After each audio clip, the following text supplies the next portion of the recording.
Hello, magandang hapon sa ating lahat. So ngayong hapon nga pala ay magputol-putol tayo ng kangkong para ilagay sa pagkain ng aming alagang baboy. So samahan nyo ako ngayon guys. Ang tawag sa amin nito ay garab. Kaya samahan nyo ako magarab nitong kangkong guys. Kasi mas masarap ang kain ng aming baboy pag maraming tangkong. Kaya ayan, nag-e-effort kami talaga pangunguha ng tangkong para sa pagkain niya. Ito guys, oh.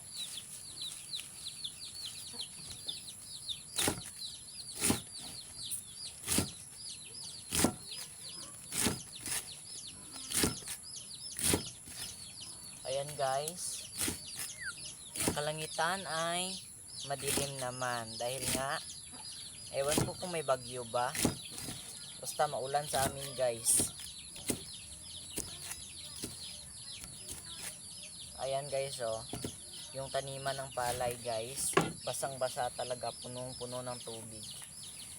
Kaya ayan, nag-start na silang mag-araro.